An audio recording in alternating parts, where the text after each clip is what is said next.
నమస్తే, welcome back to our channel. This is Madhu. ఈరోజు నేను ఎక్కడో మీరు గెస్ట్ చేయగలరా? నేనే చెప్పేస్తాను. ప్రముఖ సైకాలజిస్ట్ డాక్టర్ నామగిరి బాబ్జీ గారి దగ్గర ఉన్నాను. ఈయన కేవలం సైకాలజిస్ట్ మాత్రమే కాదు, ఒకప్పుడు అంటే రిటైర్డ్ డిఎస్పీ కూడా. మనకి పబ్లిక్కి మంచి సర్వీస్ అందించారు. అది మాత్రమే కాదు, ఈయన ఒక బుక్ కూడా రాశారంట. దేని గురించో తెలుసా? ప్రెజెంట్ డేస్లో యూత్ చాలా వరకు మత్తు పదార్థాలు తీసుకుంటున్నారు. దానివల్ల లైఫ్ని చాలా వరకు నాశనం చేసుకుంటున్నారు. సో వాటిని కొంతైనా బాగు చేయాలనే ఉద్దేశంతో ఈ బుక్ రాశారంట. వాటి గురించి కొన్ని విశేషాలు తెలుసుకుందాం రండి.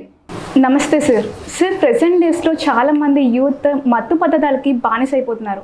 ఎందుకు సార్? అంటే మన ప్రపంచంలో చాలా ఉన్నాయి, కానీ ఈ మత్తుకు ఎందుకు బానిస అయిపోతున్నారు? వాళ్ళ జీవితాన్ని నాశనం చేసుకుంటున్నారు. దీనికి ఏమైనా కారణాలు ఉన్నాయంటారా? జనరల్లీ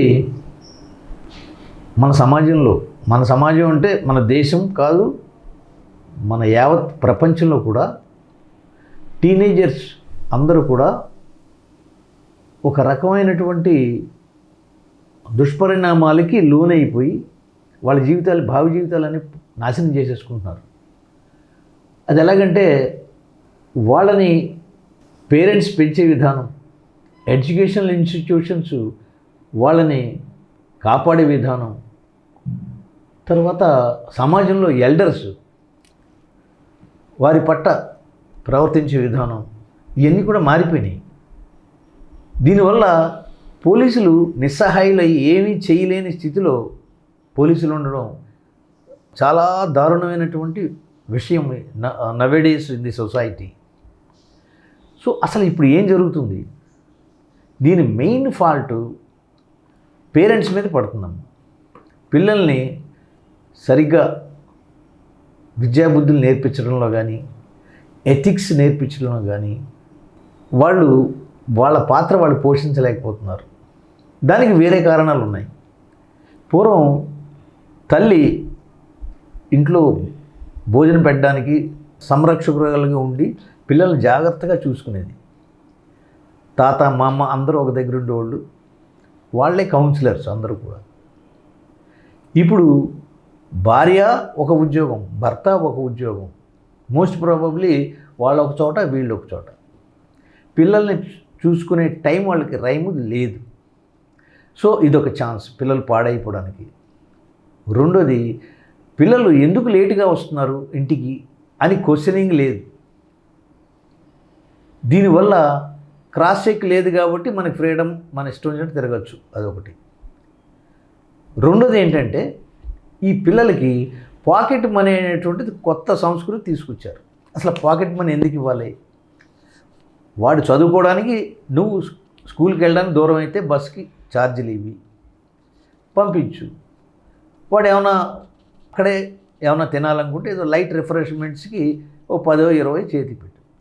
అంతేగాని నెలకి ఇంతని ఎప్పుడైతే ఇచ్చారో పాకెట్ మనీ, ఆ పాకెట్ మనీకి వాడు లావిష్నెస్కి అలవాటయ్యి ఇంకా ఫర్దర్గా అమౌంట్ కోసం తల్లిదండ్రులను చీట్ చేయడానికి తయారవుతున్నారు. సో నేటి యువతరం 99% become cheaters towards their parents, all in all.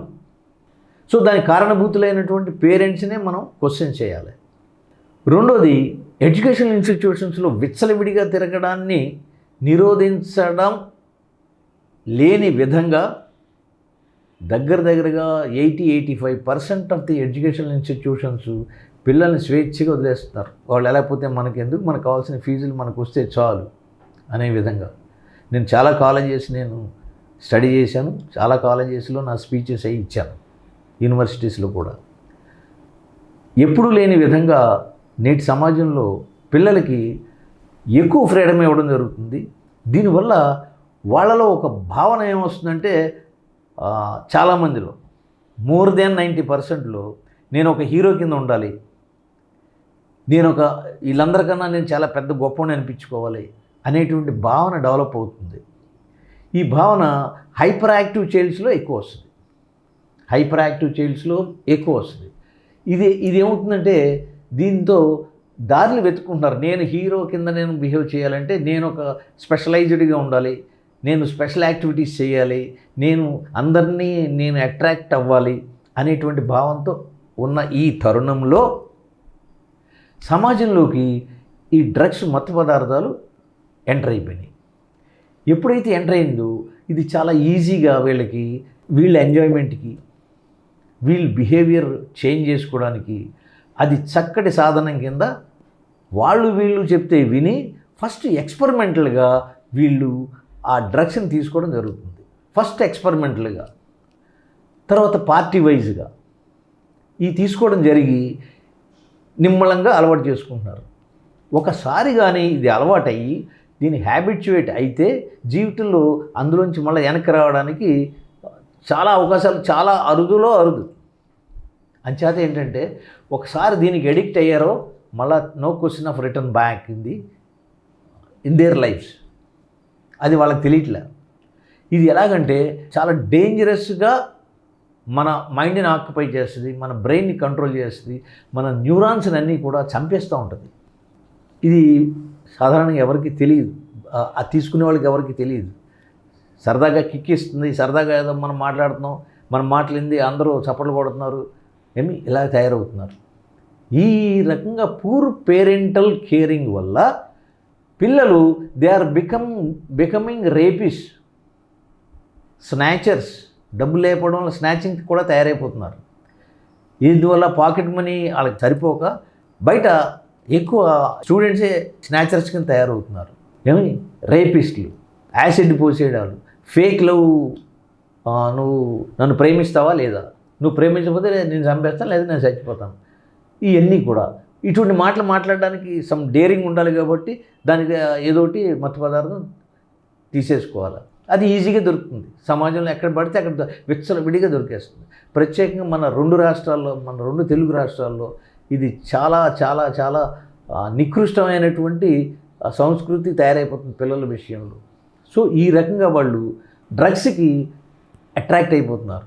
Attract అయిపోయి వాళ్ళు ఏం చేస్తున్నారో వాళ్ళకి తెలియక they are becoming rapist, they are becoming murderers, they are becoming cheaters, they are becoming thieves, what not ఎవరి నాన్ సెన్స్ ఇల్లీగల్ యాక్టివిటీస్ అన్నీ వాళ్ళు ఎవరు చెప్పకుండానే వాళ్ళ పియర్ గ్రూప్స్ ఉంటారు, వాళ్ళ ద్వారా మొత్తం అన్నీ వీళ్ళు సేకరించడం. వాడు అలా చేశాడు కాబట్టి నేను ఇలా చేస్తాను, ఆడపిల్లలేమో ఇది ఇలా చేసింది కాబట్టి నేను ఇలా చేస్తాను, ఈ రకంగా తయారైపోయింది. సో ఇదంతా విషమ పరిణామము, సమాజంలో విషమ పరిణామము, దీంట్లోంచి బయటపడాలి అనే ఉద్దేశంతో నేను ఈ డ్రగ్స్ గురించి, ఈ మాదక ద్రవ్యాల గురించి గత 2-3 సంవత్సరాలుగా నేను రీసెర్చ్ చేసి నేను బుక్ రిలీజ్ చేశాను. ఇది ఇండియాలో ఫస్ట్ టైం. ఇది ఈ మధ్యనే డీజీపీ గారు, హోమ్ మినిస్టర్ గారు, హెల్త్ మినిస్టర్ గారు అందరూ కూడా విజయవాడలో దీన్ని ఓపెన్ చేయడం జరిగింది. ఈ బుక్లో విశేషాలు ఏంటంటే అసలు డ్రగ్ ఎలాగొచ్చింది, మన భూమి మీదకి ఎలాగొచ్చింది, ఈ డ్రగ్స్లో ఎన్ని రకాలు ఉంటాయి, ఏ డ్రగ్ తీసుకుంటే బాడీలో ఏం చేంజెస్ వస్తాయి, మైండ్లో ఏం చేంజెస్ వస్తాయి, బ్రెయిన్లో ఏం చేంజెస్ వస్తాయి, దీనివల్ల న్యూరో ట్రాన్స్మిటర్స్ ఎలా నాశనం అయిపోతాయి, ఇవన్నీ కూడా ఇందులో పొందుపరిచాను. నేను ఒక retired deputy superintendent of police, రాజమండ్రిలోనే నేను రిటైర్ అయ్యాను. To be frank, I want to tell one thing. As a police officer నాకు తెలిసింది ఏంట్రా అంటే, నాకు జనరల్గా ఎవరికైనా తెలిసింది గంజాయి గురించి తెలుస్తుంది. ఏమండి, అంతకుమించి ఎక్కువ తెలియదు ఎవరికైనా. నాకు కూడా తెలియదు. రీసెర్చ్ చేశాక దాని లోతు ఎంత ఉందో నాకు అర్థమైంది. ఆ ఉద్దేశంతో ఇంత లోతుందా. సో ఇదంతా కూడా పోలీసులు right from constable to DGP అందరికీ నాలెడ్జ్ ఉండాలి. ఈ నాలెడ్జ్ ఉంటే సమాజాన్ని వీళ్ళు జాగ్రత్తగా అర్థం చేసుకుని వాళ్ళని అర్థం అయ్యేలాగా వాళ్ళు నడిపిస్తారన్న ఉద్దేశంతో ఈ బుక్ రాయడం జరిగింది. చాలా ఈజీ లాంగ్వేజ్లో 10th క్లాసు వాళ్ళు కూడా ఈజీగా అర్థం చేసుకునేలాగా. సో ఇందులో ఏంటంటే ఈ మత్తు పదార్థాల్లో రకరకాలు ఉంటాయి. నార్కోటిక్స్ ఉంటాయి, ఇందులో స్టిమ్యులెంట్స్ ఉంటాయి, బార్బిటరేట్స్ ఉంటాయి, ఓపియాడ్స్ ఉంటాయి.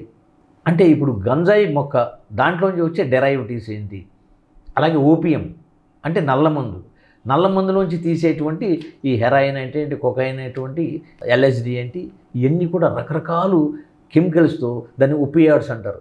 ఈ ఓపియాడ్స్ అంటే 18 కెమికల్స్తో మిక్స్ చేసిన కాంపౌండ్స్ అవి జనరల్గా ఏంటంటే ఇది వీళ్ళు మందులు తయారు చేసే ఫ్యాక్టరీలు ఉన్నాయి కదా వరల్డ్లో, వాళ్ళు ఈ తయారు చేసుకోవడానికి ఉపయోగించేటువంటి మూలకాలు ఇవి అందులోంచి బయటికి స్మగ్లింగ్ చేసి బయటికి తీసుకొచ్చి అంటే హాఫ్ ప్యూరిఫైడ్ థింగ్స్ని వీళ్ళు పొట్లాలు కట్టుకుని వీళ్ళు స్మెల్ చూసి వీళ్ళు ఇష్టం. దీనివల్ల స్టూపర్ అనేటువంటి డిజార్డర్ వస్తుంది. ఈ స్టూపర్ అనేటువంటి ఎలాగొస్తుందంటే అది తీసుకోకముందు సపోజ్ ఒకళ్ళని మర్డర్ చేయాలి, లేకపోతే ఒకళ్ళని రేప్ చేయాలి, ఒకళ్ళని కాలు చేయి ఎరగొట్టాలి అనేటువంటి ఉద్దేశంతో కానీ ఆ డ్రగ్ తీసుకుంటే అది అయ్యేదాకా ఇది ఊరుకోదు. అంత డేంజర్. దీనివల్ల హార్ట్ ఫెయిల్యూర్స్ అవుతాయి, కిడ్నీస్ చెడిపోతాయి, తర్వాత లివర్ పాడైపోద్ది. ఏమండి? సో దీనివల్ల స్ట్రెస్ ఎక్కువైపోద్ది. స్ట్రెస్ ఎక్కువైపోయి కార్టిజోల్ అనేటువంటిది ఒక హార్మోన్ రిలీజ్ అవ్వడం మానేస్తుంది. దీనివల్ల ఏంటంటే రకరకాల విష పరిణామాలన్నీ వచ్చి వాడు ఎక్కువ కాలం బతకాల్సినోడు 40% 30%లోనే వాడు చనిపోవడానికి అవకాశం ఏర్పడుతుంది. అంటే సెల్ఫ్ కమిటింగ్ గోల్ అంతే. వాడి లైఫ్ 100 years అబోవ్ ఉండవలసినోడు వాడికాడు నిర్ణీతం చేసుకుని పెందలాడి చనిపోతాడు. సో ఈ మధ్య జరుగుతున్న యాక్సిడెంట్స్, మత్తు పదార్థాలు తీసుకోవడం, లేదంటే ఎక్కువ తాగేయడం, అది ఇది కలిపి చేసుకోవడం, కాక్టైల్ చేసుకోవడం, దీనివల్ల చిన్న తగువుకి చంపేసేదాకా వెళ్ళిపోవడం. రీసెంట్గా రాజమండ్రిలో కూడా డెర్మటాలజిస్ట్ అమ్మాయిని అర్ధంతరంగా వాడు చిన్న గొడవనే చిన్న కేకలేసుకోవడం దాన్ని అడ్డు పెట్టుకుని వాడు గుద్దేసి బలవంతంగా చంపేశాడు. వాడు చంపేస్తున్న సంగతి వాడికి తెలుసో లేదో కూడా తెలియదు. ఆ స్థితిలో వాడు చంపేశాడు. సో నిండు ప్రాణాన్ని వాడు తీసుకెళ్ళిపోయాడు. చూడండి ఎంత దారుణం. వీడు చేసిన తప్పుడు పనికి ఆ అమ్మాయి బలైపోయింది. ఇలాగ బోళ్ళంతమంది రోజు పేపర్లో ఎన్నో చూస్తున్నాం. ఈ చూసినవన్నీ కూడా చూస్తే పిల్లలు ఎంత నాశనం అయిపోతున్నారో మనకి అర్థమవుతుంది. సో ప్రతి తల్లిదండ్రి ఫస్ట్ తెలుసుకోవాలి. ప్రతి ఎడ్యుకేషనల్ ఇన్స్టిట్యూషన్ కూడా పిల్లల్ని ఎంత జాగ్రత్తగా చూడాలి, వాళ్ళ బిహేవియర్ ఎలా ఉంది, ఆడ్ బిహేవియర్ ఉందా, లేకపోతే హైపర్ యాక్టివ్ బిహేవియర్ ఉందా, ఇవన్నీ తెలుసుకుని చాలా జాగ్రత్తగా చూసుకోవాలి. అలా చూసుకున్న రోజునే పిల్లలు అదుపులో ఉంటారు. వీటికి తోడు పోలీసులు కూడా ఈ డ్రగ్స్ మీద నాలెడ్జ్ ఓరియంటెడ్ పర్సన్స్గా ఉన్నప్పుడే దీన్ని కంట్రోల్ చేయడానికి అవకాశం ఉంటుంది. Or otherwise nobody can control the society or the youth. ఇవన్నీ పైపైన సూపర్ఫిషియల్ ఇన్వెస్టిగేషను, సూపర్ఫిషియల్ నాలెడ్జ్ ఇవన్నీ చేసుకోవడం వల్ల ఎవరికి ఉపయోగం లేదు. ఎవరినో ఆనందపరచడం కోసం, అంటే ఈ పోలీస్ అధికారి పోలీస్ అధికారిని ఆనందపరచడం కోసం, సార్ అయిపోయింది సార్, మేము అరెస్ట్ చేసాము సార్, అరెస్ట్ చేస్తే అది నీది అయిపోయినట్టు కాదు. పోలీస్ ఉద్యోగం అంటే అది కేకలేసి కంట్రోల్ చేసి జైల్లో పెట్టడం కాదు. వాళ్ళలో మార్పు తీసుకురావాలి. ఇంకెప్పుడు వాడు ఆ పని చేయనివ్వకుండా వాడికి స్పెషల్ కౌన్సిలింగ్ చేసుకోవాలి. ఆ కౌన్సిలింగ్ టెక్నిక్స్ తెలుసుకోవాలి. ఇవన్నీ ల్యాప్సెస్ అన్నీ సమాజంలో ఉన్నాయి కాబట్టే పిల్లలకి ఈ ఫ్రీడము, అది స్వేచ్ఛ ఎలా ఉందంటే వికృతమైన స్వేచ్ఛలో వాళ్ళు ఆడుతున్నారు. హెలోజినేషన్స్లో ఉన్నారు. వాళ్ళు ఊహా ప్రపంచంలో తేలియాడుతున్నారు. వాళ్ళ తేలియాటకి అదుపు లేకుండా సమాజం తయారవుతుంది కాబట్టి పిల్లలు చేయి దాటిపోతున్నారు. ఈ టీనేజర్స్ ఇది అడాల్సెంట్ స్టేజ్, అంటే 15 years to 25 years adolescent stage. ఇది హైలీ ప్రొటెక్టివ్ ఏజ్. అది కాకుండా highly productive age for the development of the society. దీనికి ప్రొటెక్టివ్ ఏజ్ అంటే ప్రొటెక్షన్ ఎవరిస్తారు? తల్లిదండ్రులు ఇవ్వాలి. ఏమండి? తర్వాత ఎడ్యుకేషనల్ ఇన్స్టిట్యూషన్స్ ఇవ్వాలి, ఎథిక్స్ నేర్పించాలి, పెద్దలంటే గౌరవ మర్యాదలు ఉండాలి, ప్రేమాభిమానాలు చేసుకోవాలి, అందరినీ చక్కగా చూడాలి. ఇదో సమాజం, ఇందులో మనం భాగం, మనం కూడా నలుగురికి ఉపకారం చేయాలి అనే ఉద్దేశాలు పిల్లలకు నేర్పించాలి. అది పాఠ్యాంశాలుగా ఉండాలి.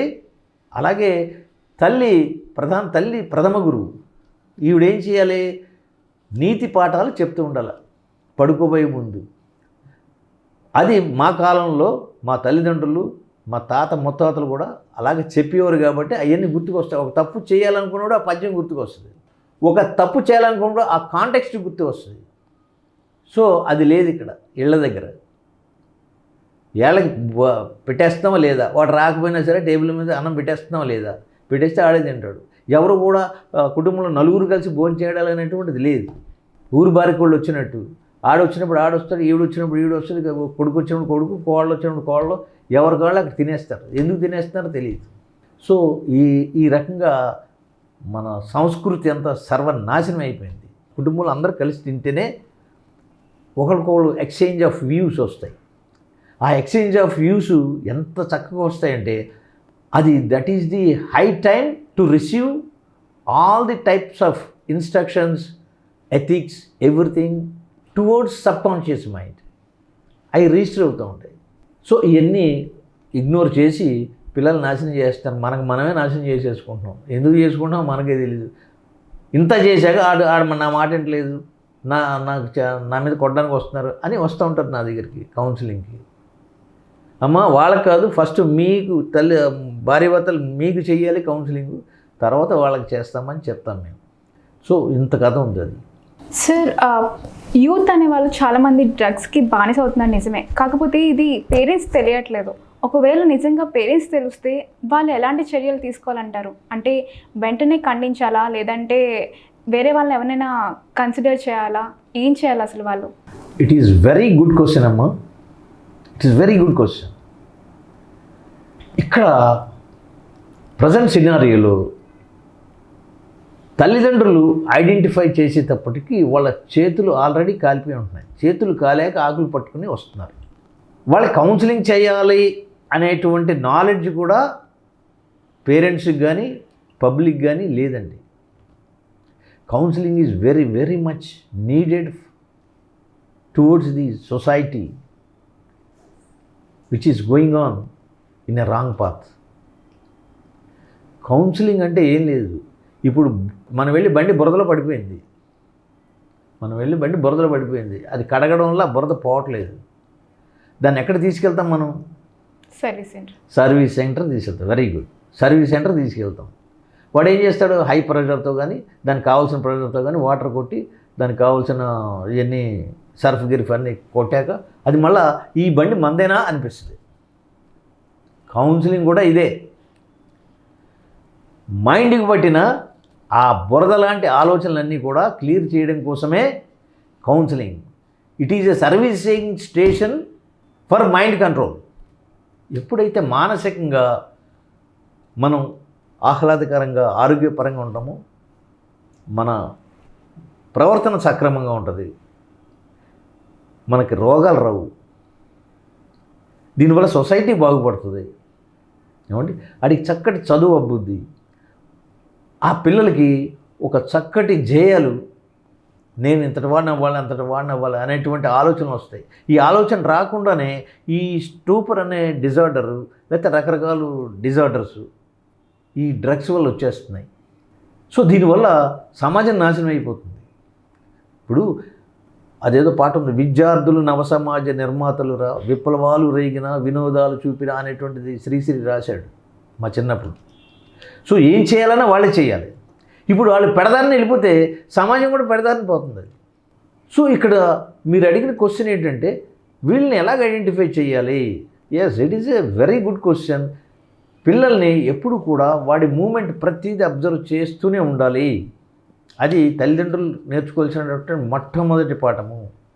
వాడిని పంపించేసాం, కాలేజీకి పంపించాం, ఇక మన గొడవ వెళ్ళిపోయింది, హాస్టల్లో చేర్పించాం, ఇదొక ఇర్రెస్పాన్సిబుల్ థింకింగ్. నీకు లేని రెస్పాన్సిబిలిటీ హాస్టల్ వాడడానికి ఎలాగొస్తుంది? రాదే. వాడిని కూడా కంట్రోల్ చేసుకోవడానికి ఏం చేస్తారంటే పిల్లలు వీడి పాకెట్ మనీలోంచి వాడికి లంచాలు ఇచ్చేసి ఫ్రీగా బయటికి పోతూ ఉంటారు. నెంబర్ ఆఫ్ కాలేజీలు జరుగుతున్న దౌర్భాగ్యం ఇది. ఒక పిల్లోని చూసుకోవడానికి ఇంత బాధ వస్తే ఇంతమంది వందల వేలు పిల్లల్ని చూడడానికి హాస్టల్ వాడను వాడు ఎంత రెస్పాన్సిబిలిటీగా ఉంటాడు? నీకు లేని బాధ నాకేంటని అనుకుంటాడు. సో సాధ్యమైనంత వరకు హాస్టళ్ళు అవసరమైనప్పుడు చెయ్యాలి. ఇక్కడ ప్రతిదీ కూడా నేను ఉద్యోగానికి వెళ్ళిపోతున్నా, మా ఆయన ఉద్యోగానికి వెళ్ళిపోతున్నాడు, ఈయన హాస్టల్లో పంపించేస్తున్నాం, నాది రెస్పాన్సిబుల్ సీజ్ అయిపోయాయి. అక్కడ సీజ్ అవ్వాలా, నీ రెస్పాన్సిబిలిటీ అక్కడ స్టార్ట్ అయింది. సో ప్రతి మూమెంట్ కూడా అబ్జర్వ్ చేయాలి. వాడు ఎన్ని గంటలకు వస్తున్నాడు, బయటికి వెళ్తే రాత్రి ఎన్ని గంటలకు రావాలి, అసలు రాత్రులు రావాల్సిన పని ఏంటి, లేట్ అవర్స్లో అసలు ఇంటికి వస్తే నువ్వు తీసుకోవాల్సినటువంటి నిర్ణయాలు ఏంటి, వాడి మీద వాడికి ఇవ్వాల్సిన పనిష్మెంట్ ఏంటి. లేట్ అవర్స్లో వస్తే అన్నం పెట్టు మాకు, నువ్వు లేట్ అవర్స్లో వస్తే ఇంతంత అన్నం తీసుకొచ్చి పెడుతున్నారు అక్కడ, వాడు హ్యాపీగా తినేస్తాను, తల్లిదంటే అక్కడ పడుకుంటారు, పిల్లిలాగా వచ్చి తినేసి వీడు సెల్ ఫోన్లు చూసుకుంటా తెల్లవారుజామున 2 గంటలు 3 గంటల దాకా చూసుకుని వీడు పడుకుంటాడు, ఉదయం 10 దాకా లెగడు. ఈ లోపల వీళ్ళు డ్యూటీలు వెళ్ళిపోతారు, అమ్మమ్మ తాతయ్య ఎవరో ఉండరు, లెగరా అని పంపిస్తారు. అసలు రెస్పాన్సిబిలిటీ ఎక్కడ ఉంది సమాజంలో? ఇంత వేగ్గా ఉంటే వాళ్ళ బిహేవియర్ కూడా ఆడ్ బిహేవియర్ వస్తుంది, హైపర్ యాక్టివ్ కింద తయారవుతున్నారు. సో నేను చేసింది అందరికీ ఎవరైనా సరే నా మాట వినాలి, నేనేం చేసినా సరే అదే శాసనం అన్నట్టు తయారవుతున్నారు పిల్లలు.